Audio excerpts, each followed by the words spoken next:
Bonjour tout le monde, je suis ravie de vous retrouver pour la vidéo du test des Ink Blender qu'on trouve chez Action. Je vais le comparer bien entendu à celui qu'on trouve dans d'autres marques telles les marques Tmalt et d'autres. Donc voilà, on a tout ce genre d'outils chez soi, donc on va regarder un petit peu les différences qu'il peut y avoir entre chaque. Je suis un petit peu mal à l'aise pour faire cette vidéo, pourquoi? Parce que j'aime bien, quand je fais une vidéo test produit, vous parler du produit que j'ai testé depuis quand même assez longtemps. CF par exemple, ma dernière vidéo sur le test de produit Action, donc par exemple sur le Massico de chez Action que j'ai pu tester pendant plusieurs mois. Et là je peux vraiment vous faire un retour sur expérience. Ici je suis un petit peu embêtée parce que les blenders je les ai trouvés il y a très peu de temps, donc j'ai quand même essayé de privilégier l'utilisation justement de ces outils, de cet outil là, voilà, plutôt que de celui-ci que je connais quand même beaucoup plus, que ça fait plusieurs années que je l'utilise. Et du coup, bon, je pourrais revenir un peu plus tard sur l'utilisation à long terme. Là pour l'instant, voilà, c'est pour vraiment vous donner les premiers ressentis que je peux avoir et ce que je peux en penser éventuellement par rapport à celui que j'utilise depuis bien plus longtemps, comme je l'ai dit. Donc cet outil il arrive avec plusieurs mousses. Alors bon, moi j'ai mis les réserves que j'ai. Et ça y est, il se fait la malle, reste par là. Donc on a plusieurs outils qui viennent avec donc celui-ci.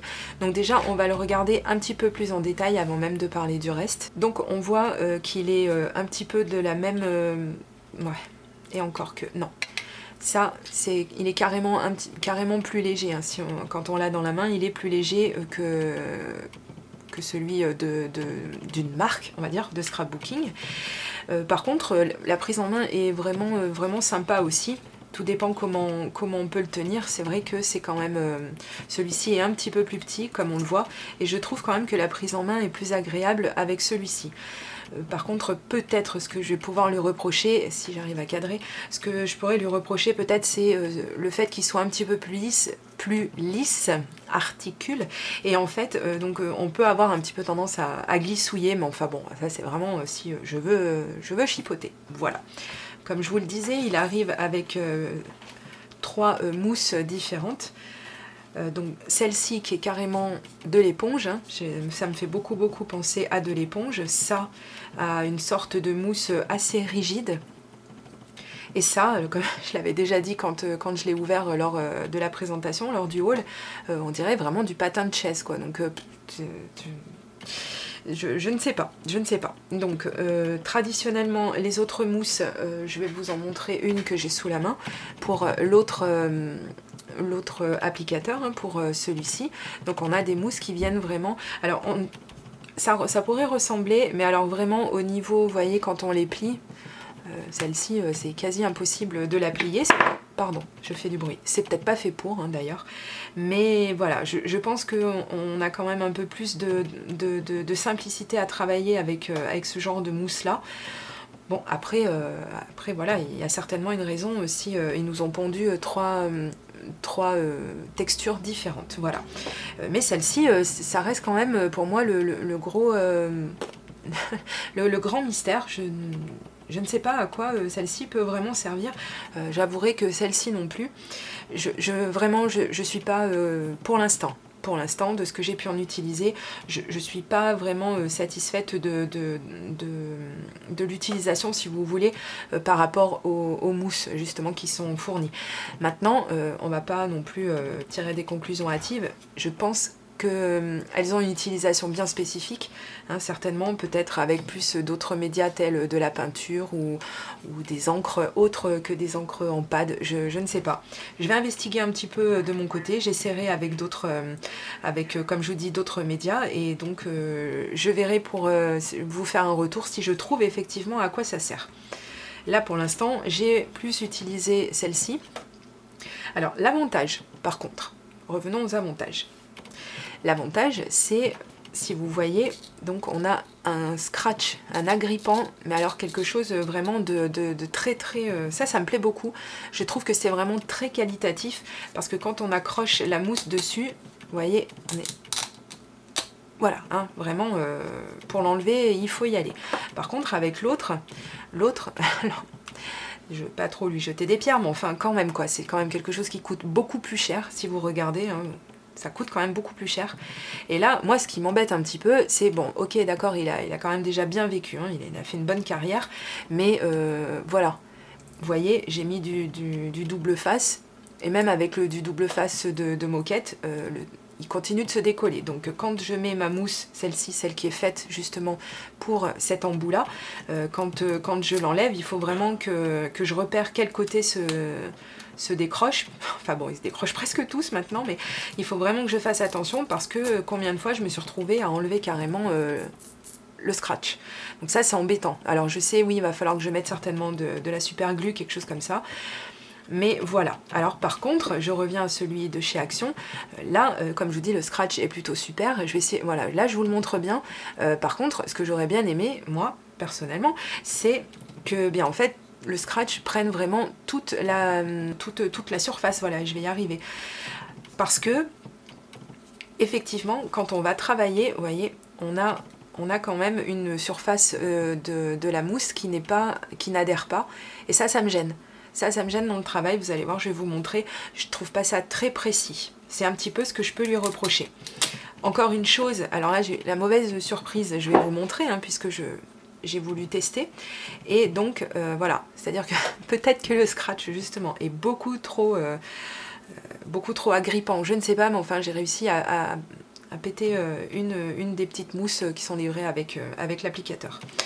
Après, c'est pas les seuls parce que je vais vous dire qu'au bout d'un moment, vous voyez, quand à force de scratcher, déscratcher, voilà, ben, en fait, même ceux qui sont de marque, on s'aperçoit quand même aussi qu'ils vieillissent assez mal et que là, franchement, il vaut mieux, je pense, bien, en fait, au bout d'un moment, il vaut mieux le remplacer, hein, parce que de toute façon, au bout d'un moment, en fait, quand il est sur le support et que vous travaillez votre fond avec les mouvements circulaires, ben, arrive un moment où craque, quoi, on déborde, on fait des traces et c'est pas idéal, quoi.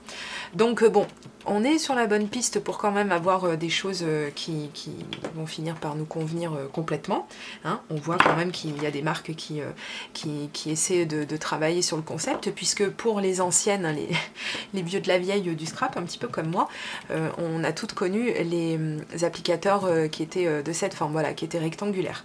Et qui là, pour le coup, donc avaient également des mousses rectangulaires, oui, pas triangulaires, rectangulaires. Et donc vous voyez, là pareil, c'est quelque chose que j'ai beaucoup utilisé, donc pareil, il a commencé un petit peu à se décoller. Somme toute, il reste quand même assez en place, mais bon, voilà, peut-être pas trop lui en demander non plus. Et c'est vrai qu'avec ça, avec cette forme-là, on avait quand même beaucoup plus de traces, et donc on voit qu'ils ont étudié la question, et donc maintenant qu'ils nous pondent des formes arrondies, puisque quand même, faut être logique, ils ont quand même mis un petit peu d'années pour comprendre le truc, mais c'est vrai que nous, on travaille avec des mouvements circulaires, donc je vois pas l'intérêt de faire quelque chose de rectangulaire si on va faire des choses avec des mouvements circulaires, mais bon, tout ça c'est rien. Voilà, je voulais juste faire un petit retour là-dessus, et dire qu'on va finir par y arriver. Ils vont nous le trouver, l'applicateur sensationnel, celui qu'on va tout aimer, je n'en doute pas. Je vais repousser un petit peu tout ça sur les côtés et on va passer donc à l'application en vrai, à vous montrer un petit peu si à l'œil comme ça on peut voir des différences au niveau justement des applications. Donc c'est parti, je vais prendre deux papiers différents, on prend un petit peu de hauteur, donc je vais prendre du papier aquarelle. Alors volontairement je vais prendre le côté qui est un petit peu structuré, on va dire, très légèrement. Et donc j'ai pris une chute de papier, donc ça c'est même pas du Bristol, hein. Je crois que c'est le papier blanc qu'on trouve chez Action, voilà, tout basique. Pour protéger mon fond et pour ne pas vous faire mal aux yeux, je vais juste prendre une feuille blanche.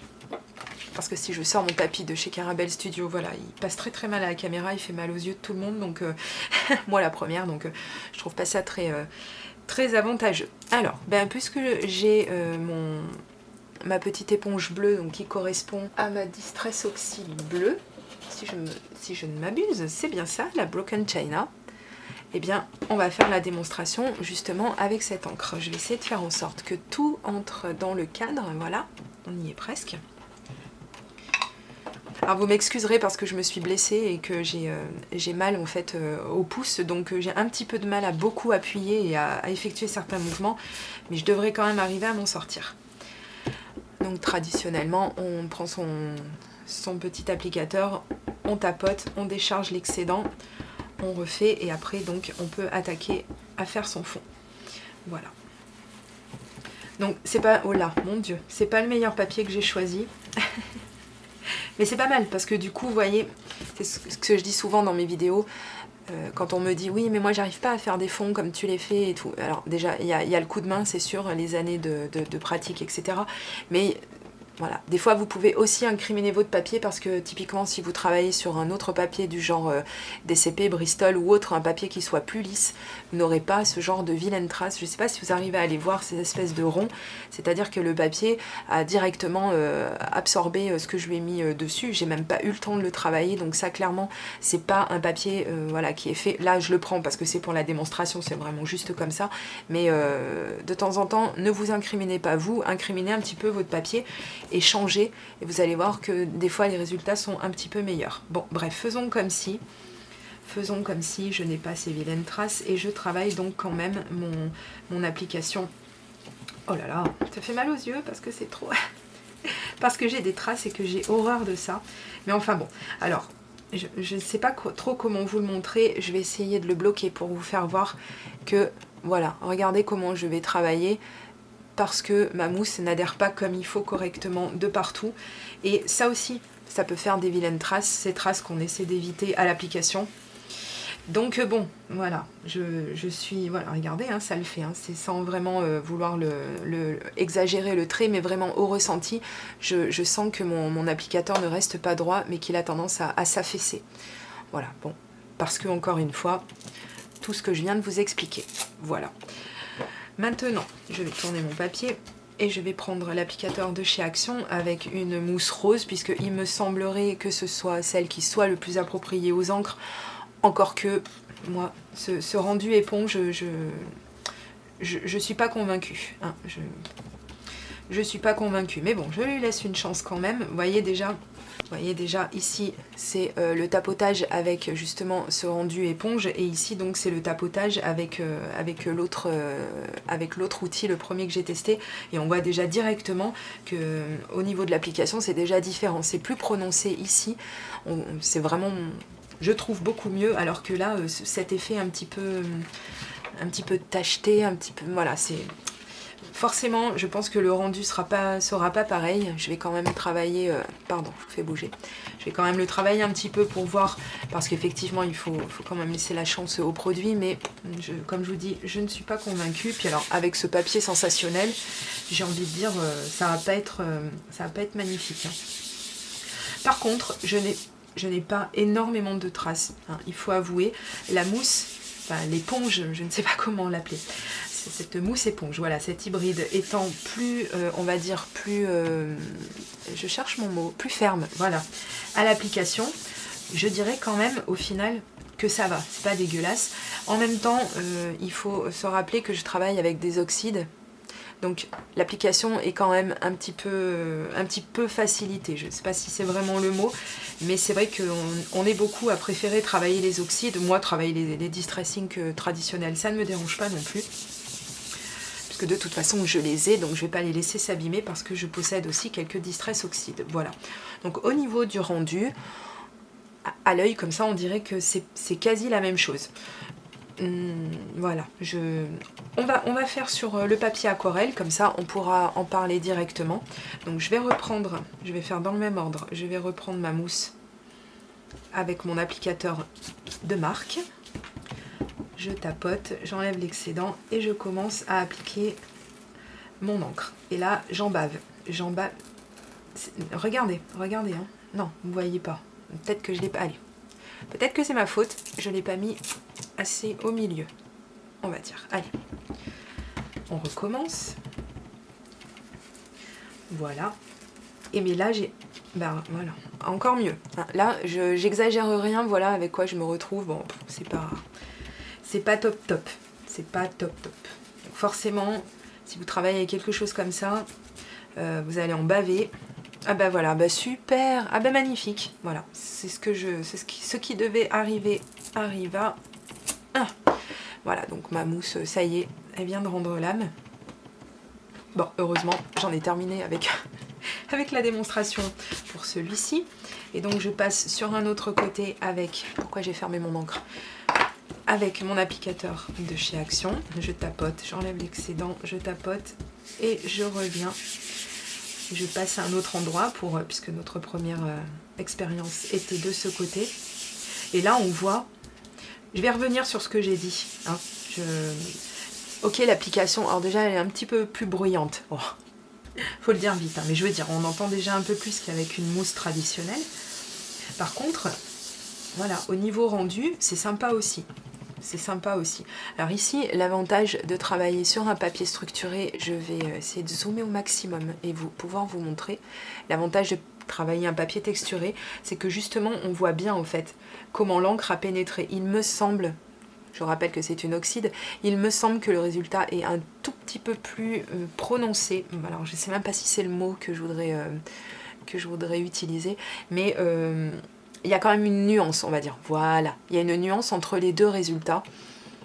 J'espère que vous la verrez, vous vous en rendrez compte également. Bon après, voilà, encore une fois, il n'y a que les connaisseurs et il n'y a que ceux qui cherchent la petite bête qui vont s'en rendre compte. En tout cas, le rendu n'est pas le même. On va regarder, je vais refermer mon encre parce que là j'ai terminé. On va regarder donc notre résultat avec le premier. Donc ici je vois mes traces les traces de l'applicateur. Donc je sais que ça c'était celui qui n'était pas de chez Action. Et là pareil, je trouve quand même, c'est un peu moins flagrant, mais je trouve qu'on a une petite différence au niveau de l'application, mais globalement ça reste quand même assez proche, on va dire ça va rester quand même assez proche. Donc pour l'instant, ce que je peux dire là-dessus, c'est que je suis loin d'être déçue, parce que vu le tarif de ce genre d'outils, franchement, on peut foncer, on peut y aller.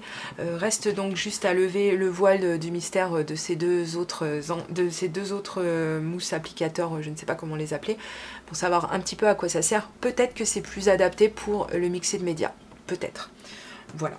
Maintenant, si vous avez un petit peu investigué de votre côté, que vous lui avez trouvé leur avez trouvé des utilisations, eh ben, n'hésitez pas à nous le dire. En tout cas, je trouve que le rapport qualité-prix, celui-ci, la prise en main, et je la trouve, moi, bien plus adaptée. Voilà, la petite éponge qui est, enfin, oui, la petite, ouais, parce que c'est vraiment de l'éponge, hein, voilà, s'il veut bien nous faire le focus, c'est vraiment de l'éponge, comparé encore une fois à celle que je vous ai montrée où on n'a vraiment pas la même texture. En tout cas, je vous le dis, vous pouvez... Mais reste avec nous, toi. Reste, fais pas tant timide. Je vous le dis, en tout cas, vous pouvez quand même foncer, parce que voilà pourquoi aussi j'ai fait le test de ce produit alors que je ne l'ai pas utilisé depuis très longtemps. C'est parce que on a remarqué qu'en ce moment, Action nous sort des produits et après, il ne les fait plus. Alors le temps qu'on se décide, je le prends, je le prends pas, je le prendrai la prochaine fois, nana, et ben c'est terminé. Mais par contre, voilà, ça peut être une très bonne alternative si vous débutez et si vous ne voulez pas forcément investir dans des applicateurs qui coûtent quand même sacrément plus cher. Voilà, et bien n'hésitez pas à nous dire vous aussi ce que vous en avez pensé sous la vidéo dans la section des commentaires. Et je vous dis à très bientôt pour de prochaines vidéos création. Gros bisous, bye bye.